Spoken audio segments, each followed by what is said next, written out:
Taigi vėl sakinys if ir šį kartą aišku šiek tiek sudėtingesnis ir mes šioj pamokoje bandysim išspręsti du nedidelius uždavinukus, kad pažiūrėtumėm į dvi skirtingas sprendimo situacijas. Taigi visų pirma bandysim padaryti sudėtinį sakinį if, tai yra tikrinimas ir tikrinimo viduje dar padarysim vieną tikrinimą ir tam bandysim išspręsti uždavinuką tokį, jeigu einat į mokyklą, tai ten žinot, kad yra pažymiai ne tik skaičiais rašomi, bet jie turi ir žodinį vertinimą, tai tokį kaip, pavyzdžiui, 10 labai gerai ir 9, tiksliau 10 puikiai, 9 labai gerai, 8 gerai ir taip toliau, ten vertinimų yra 10 ar 9, tai šiuo atveju mes viską sutrumpinkim, padarykim iki 3, pavyzdžiui, nuo 10 iki 7, tegul bus labai gerai.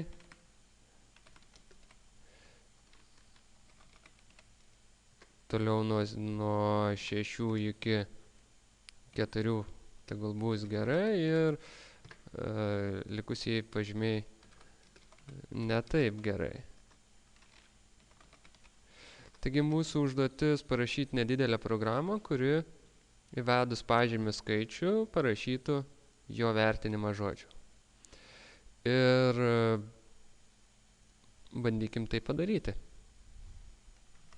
Aš užkomentuosiu šitą tekstą, kad jo nevykdytų programa.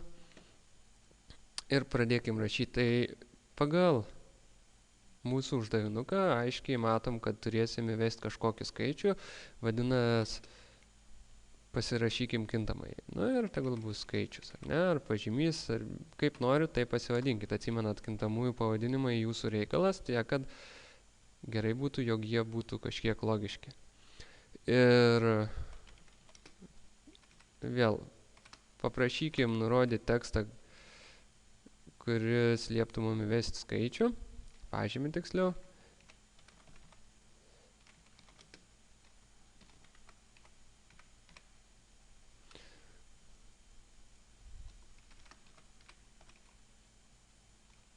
Ir aišku, komanda, kuri leis priskirti kažkokią reikšmę mūsų kintamajam skaičiui. Toliau sąlygas tikrinsim su sakiniu if ir šiuo atveju if viduj tikrinam skaičius kintamąjį ir tikimės, kad jis yra daugiau arba lygu 7. Jeigu iš tikrųjų taip yra, vadinas atspausdins mum įvertinimą žodžiu. Įvertinimas žodžiu yra labai gerai.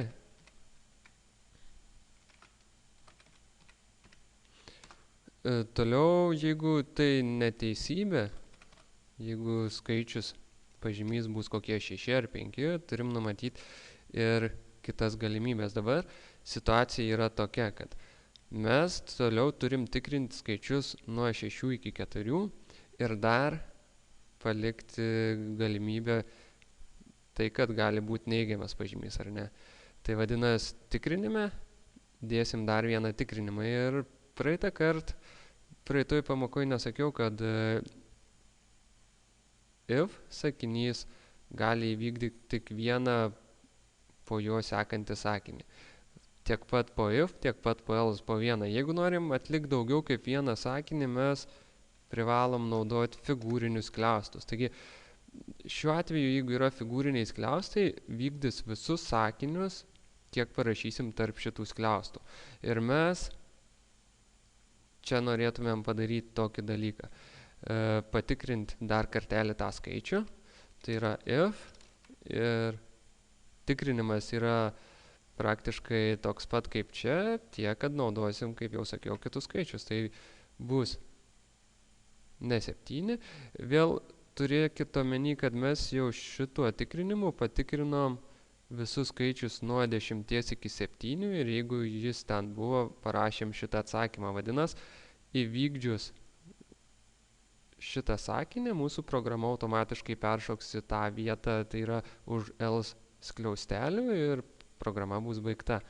Jeigu pažymys buvo ne 7, ne 8, ne 9 ir ne 10, mes jį tikrinam dar kartą ir sakom, gal šį kartą jis yra didesnis arba lygus ketvertui.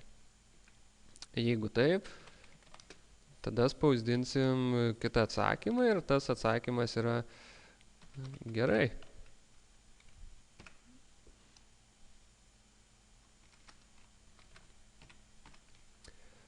Ir paskutinė dalis, tai yra else, dar kartelį else, šitas else bus kartu su šituo if. Tai čia į šitą else tilps visi skaičiai, kurie nepakliuvo į šitą vietą ir į šitą, ar ne? Tai vadinas, atsakymas bus ne taip gerai ir parašom būtent tai išvedančią eilutę.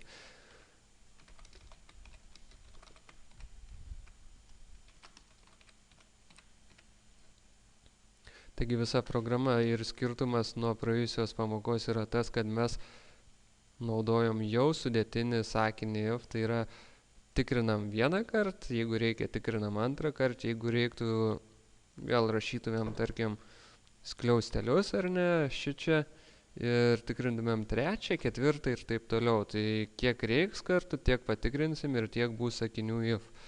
Taigi toks skirtumas, aišku, pamėginkim paleisti mes savo programą, pasileido ir prašo įvesti pažymį. Na, įveskim 10. Sako, labai gerai, taip kaip ir parašym, ar ne? Dabar įveskim skaičių kitokį, kuris būtų gerai, tai yra nuo 4 iki 6 ir bandykim parašyti 6. Na, sako 6, tik gerai.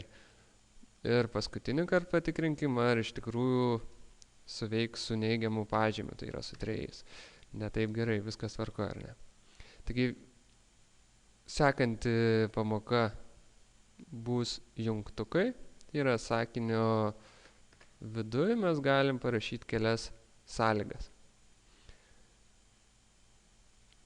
Ir tam išspręsim nediduką uždavinuką, tarkim, yra 4,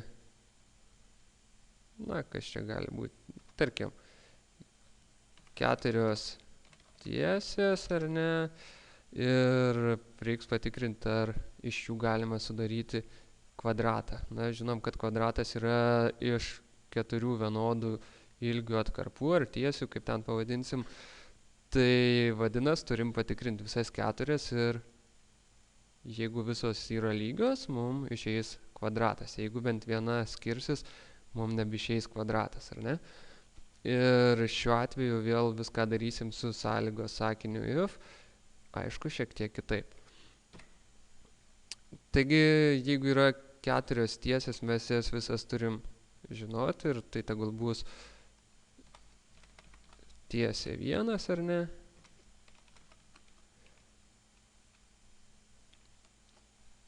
Tiesė 2 ir taip toliau.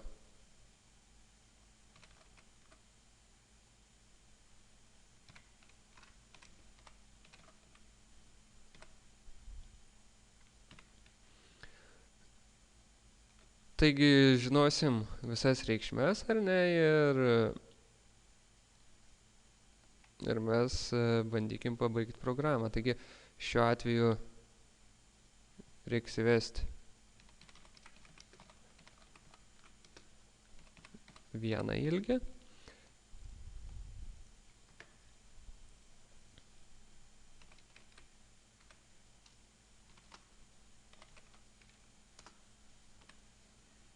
Lygiai taip pat reiks padaryti ir su visom likusiom reikšmėm, įvesti antrą reikšmę, trečią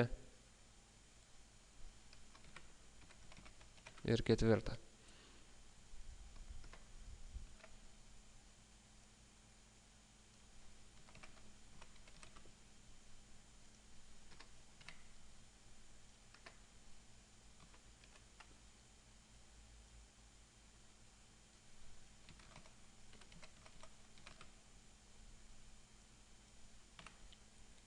Taigi kintamiesiem jau priskyrėm reikšmės su šiom eilutėm ir mūsų darbas yra patikrinti, ar iš šitų 4 atkarpų ar tiesių galim sudaryti taisyklingą kvadratą. Na ir taip padarysim patikrinę su sąlygos sakiniu if ir iškart galime rašyti. Ir šiuo atveju mes naudosim jungtukus and ir or. Aišku, jeigu su Paskaliu darbavotės, tai ten ir rašės and arba žodelis or, priklausomai nuo sąlygos. Šiuo atveju C++ tie ženkliukai yra šiek tiek kitokie. Tai jeigu kalbam apie and, tai ir yra and ženklai. Na, klaviatūroje tie 7 yra simboliai ir ten yra būtent tas and simbolis. Aišku, kaip lygybė, taip ir and yra dvigubai rašomi ir jeigu norit or, tai yra arba, rašos 2 statmeni brūkšneliai, bet irgi jie keliauja dviese, matyt po vieną nuobodu. Taigi rašom sąlygą ir mes darysim taip, tikrinsim 1 su 2, 1 su 3 ir 1 su 4 tiesiai ir jeigu viskas tvarkoja, gausim atsakymą, kad kvadratas gausis. Taigi pradedam nuo pradžių ir tiesiai 1, tikrinam, ar yra lygi su tiesiai 2 ir šiuo atveju jūs galit suskliausti šitą dalį ir galit palikti be skliaustelių, kaip jums patogiau.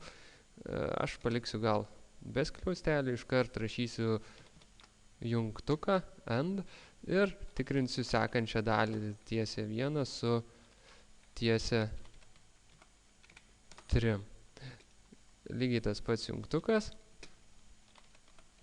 Tiesiai 1 lyginu su tiesiai 4 ir jeigu viskas tvarkoja, jeigu visos 3 dalys yra teisingos, tenkina sąlygą, vadinasi, mes gausim atsakymą, kad iš šitų atkarpų ir šitų tiesių mes galim sudaryti taisyklingą kvadratą. Na, aš perkelsiu į apačią savo žymeklį ir rašysiu sekančią eilutę apačioj, tam, kad jūs matytumėt pilną užrašą.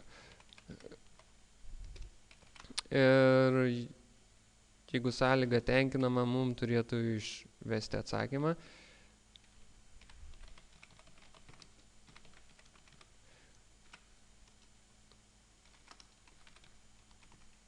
O jeigu sąlyga yra netenkinama ir aišku žodelis else ir atsakymas.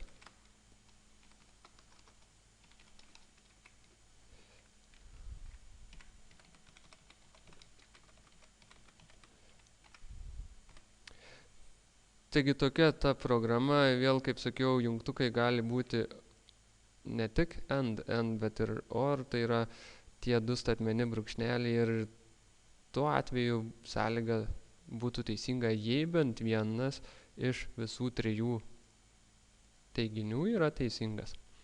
O šiuo atveju su šito jungtuku turi būti ir 1, ir 2, ir 3 teisingi, kitu atveju bus klaidinga.